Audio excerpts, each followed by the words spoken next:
दिनों से मैं लाइव नहीं आया था। जो हमारे जितने भी अभ्यर्थी हैं वो परेशान थे कि सर आप कहाँ चले गए, क्या केस तो नहीं है छोड़ दिए। ये तमाम तरह का जो क्वेश्चन ग्रुप में भी आ रहे थे, मेरे कॉल फोन पे भी आ रहे थे। लेकिन डेली लाइव आके तमाशा करना हमारा उद्देश्य नहीं है। हमारा उद्देश्य है जो समस्या पूरे देश के जितने भी नए अभ्यर्थी झेल रहे हैं उसको सॉल्व करना। डेली डेली लाइव में आके अभ्यर्थियों को उम्मीद दिखाना कि नहीं हम आज जीत रहे हैं, कल जीत रहे हैं, ये कम्प्लीटली ड्रामा आप इसको बोल सकते हैं।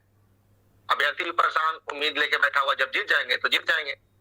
तो ये एक्चुअली में सर हमारा जो काम था, अब सभी पूरे देश के जितने भी अभ्यर्थी हैं, हमारे खास करके जितने पटिशनर हैं, गवर्नमेंट शिक्षक हैं, वो सभी लोगों ने एसएलपी लेके सुप्रीम कोर्ट कब पहुंचेंगे।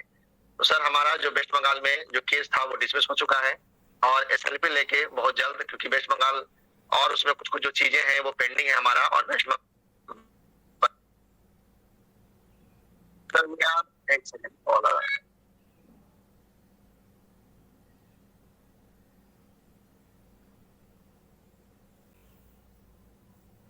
जैसे ही कोर्ट खुलेगा तो एसएलपी लेके हम लोग सुप्रीम कोर्ट तक पहुंचेंगे और उसमें सर कई चीजें हैं।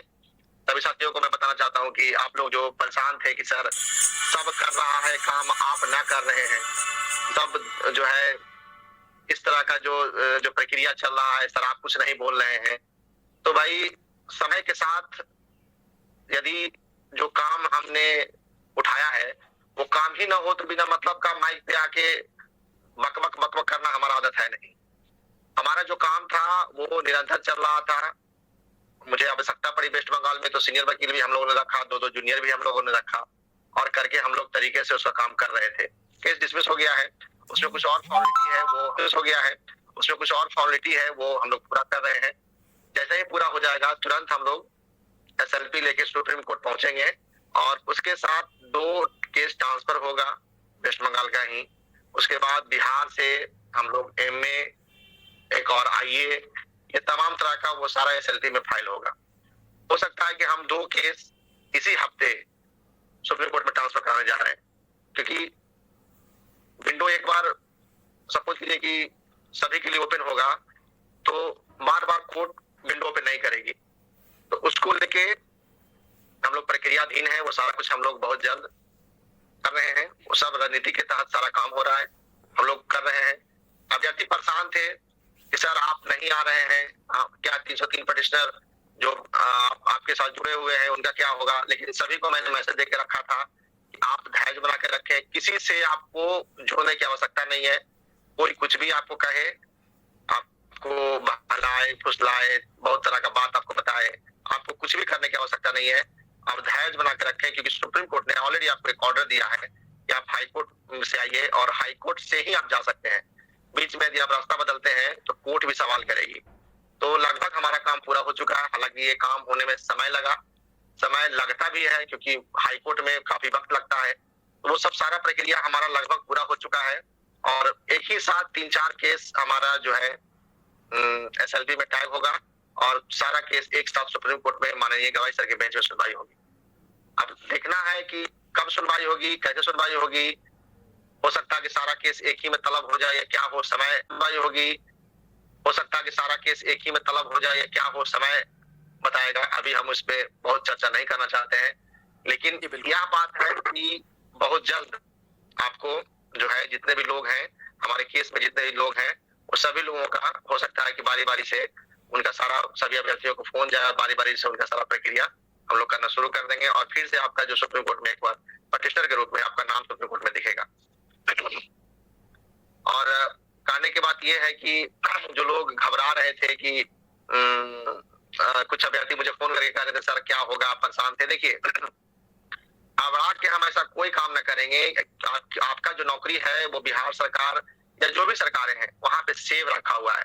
जो भी टीआई 2 के अभ्यर्थी हैं या रिबन के अभ्यर्थी हैं, तो उन अभ्यर्थियों का नौकरी भी राज्य सरकार के यहाँ सेव रखा हुआ है, उतना सीट रिजर्व रखा हुआ है।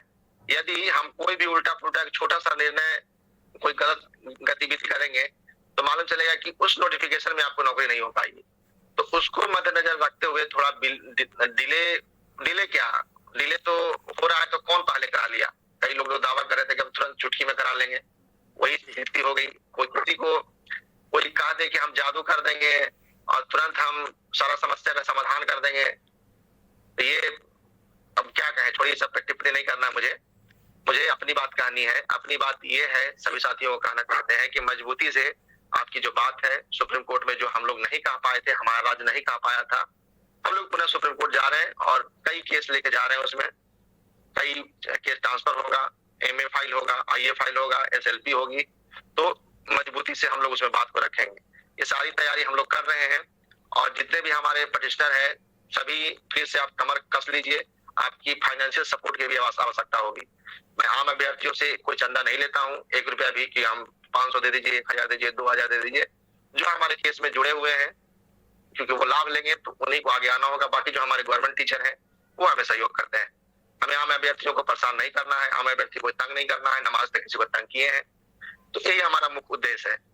बात रही कि जो अभ्यर्थी, कई अभ्यर्थी विचलित थे कि सर बहुत देर हो रहा है, हमारा क्या होगा, हम कहाँ जाएं, किसको, कई लोग गुमराह करने का भी प्रयास किया कि हमारे पास आ जाइए, हम आपका कल्याण कर देंगे, वगैरह वगैरह। तो हमारा यही कहना है कि किसी अभ्यर्थी को गुमराह होने की आवश्यकता नहीं है, और कि कोई गुमराह यदि होता है तो उसका जिम्मेवार वो स्वयं होगा, उसका जिम्मेवार हम नहीं होंगे। क्योंकि कोई भी काम धैर्य पूर्वक, हम आम अभ्यर्थी नहीं है, बच्चा नहीं है कि स्कूली बच्चा की तरह कूद के कभी इधर कभी उधर जाए और समस्या जो है और अपने पैरों पे कुल्हाड़ी मार ले। कोई भी जो काम होता है वो जिम्मेवारी के साथ होता है, तरीके से। कोई भी जो काम होता है वो जिम्मेवारी के साथ होता है, तरीके से होता है। और वक्त लगता है तो वक्त से हमको कोई लेना देना नहीं है, हमको जीतने से लेना देना है। यदि हम समय थोड़ा लग रहा है, 2-4 महीना समय ज्यादा लग रहा है, तो कोई बात नहीं है, हमको मामला हर हाल में जीतना है, उस पर हमको फोकस करना है। और लगभग समय तो हो ही चुका है, जो वक्त हम लोग इंतजार कर रहे थे लगभग हो चुका है। बाकी जो आगे जो हमको जो काम करना था बहुत जल्द आप लोगों को पटल पे दिखेगा है। हम उत्तराखंड के निवासी नहीं है कि हम रिव्यू करा सकते हैं, और हमारे पास कोई कुबेर का खजाना नहीं है कि हम किसी को निकाल के पैसा दे सकते हैं। हम भी अभ्यर्थियों से पैसा लेते हैं, हम भी गवर्नमेंट शिक्षक से पैसा लेते हैं, और हम इतना बड़ा 30 मार खान नहीं है कि हमारे पास खजाना रखा हुआ हम किसी को दे दें। जो काम कर रहा है व्यक्ति वो खुद लोगों से पैसा ले रहा है, इकट्ठा कर रहा है, अपना काम करे स्वेच्छा से, और उस व्यक्ति को लगता है कि हमको किसी की आवश्यकता नहीं, किसी की मदद की आवश्यकता नहीं। सेव हो जाएंगे और 1 to 5 में ही बने रहेंगे, हम 68 में ना जाएं, हम प्रधानाध्यापक ना बने, हम नौकरी ना बदले। ये न्याय संगत नहीं है। न्याय संगत तभी होगा ना जब डिग्री वैलिड रहेगा। सेव होने का क्या मतलब है? सेव हो गए, उसके बाद हमको आवश्यकता हुई कि हम नौकरी बदले। हम आज बिहार में नौकरी कर रहे हैं, कल मन किया यूपी में जाने का, परसों दिल्ली में किया मन जाने का, हमको कुछ दिन के बाद केंद्रीय विद्यालय में जाने का मन किया, तो क्या हम नहीं हमको तो अभी वंचित किया गया है? कोई भी आज राज्य सरकार में नौकरी कर रहे हैं, कल कहीं और हमको मन करेगा नौकरी करने का, किसी का उम्र कम है तो वो नौकरियां बदलना चाहेगा, तो क्या वो बदल नहीं सकता? तो इसके लिए आप बताइए कितना शर्म की बात है। तो हम वह प्रयास करें कि पूरा देश में डिग्री वैलिड हो जाए। हम वो तो अंतिम विकल्प है, जब आप हार जाएंगे, आपके पास कोई रास्ता नहीं रहेगा तो आप नहीं लड़िएगा, आपको लड़ना ही पड़ेगा। लेकिन हम वो क्यों ना प्रयास करें कि पूरा देश में डिग्री वैलिड हो। और जो हमको उद्देश्य से कराया गया, तो उद्देश्य तो यही था कि ऑल पर्पस के लिए था। ये आरटीई एक्ट का जो क्या कहता है कि भैया एक विद्यालय में शिक्षक 18 महीना का होगा और योग्यता कम होगा, और दूसरे में 24 महीना का होगा, ये थोड़ी कहता है। कहता है कि सब जगह प्राइवेट हो या गवर्नमेंट हो, सब जगह समान शिक्षक होने चाहिए। तो आप हमको अलग डिग्री कैसे करा दिए? ये बहुत तरह का डीप संवाद है, हम उसको बार बार यूट्यूब पे नहीं करना चाहते। मिलेगा नहीं मिलेगा उससे हमको कोई लेना। आपको सिर्फ सरकार नियुक्ति पत्र देने से वंचित की है, तो नियुक्ति पत्र तभी देगी जब आप केस जीतेंगे। समझ रहे मेरी बात? जितने भी टीआर 1 के अभ्यर्थी हैं, टीआर 2 के, जो भी सिलेक्टेड अभ्यर्थी हैं जिनको नियुक्ति पत्र रोका गया है, वो सारे अभ्यर्थी का जब डिग्री वैलिड होगा, मुहर मार देगा सुप्रीम कोर्ट की डिग्री वैलिड है। उसके बाद आपका जो है राज्य सरकार से भी एक लड़ाई लड़नी पड़ेगी कि भैया हमको नियुक्ति पत्र दीजिए। हालांकि कोर्ट मार्गदर्शन देगा उस संबंध में, क्योंकि आप सभी पार्टी हैं और यही ग्राउंड लेके जा रहे हैं कि हम एलिजिबल थे और बाकी लोगों को नियुक्ति पत्र दिया, हमको नियुक्ति पत्र नहीं दिया। यही ग्राउंड तो सुप्रीम कोर्ट में हम लेके जा रहे हैं। और इसी ग्राउंड पे जैसे हम जीतेंगे तो आप जितने भी पटिशनर हैं हमारे केस में, वो सभी लोगों को सरकार को निर्देश देगी कि भाई इन सभी जितने भी शिक्षक हैं इनको आप नियुक्ति कराइए, और आपकी नियुक्ति होगी। और राज्य सरकार ने उतना सीट भी रिजर्व रखा है आपके लिए, वो हमारे पास पत्र क्या खुलेआम पत्र है। तो उसके लिए आप निश्चिंत रहिए, जब तक डिग्री वैलिड नहीं होगा, जब तक मान्य नहीं होगा, अंतिम जजमेंट नहीं आएगा, तब तक आपको नियुक्ति पत्र नहीं मिलेगा।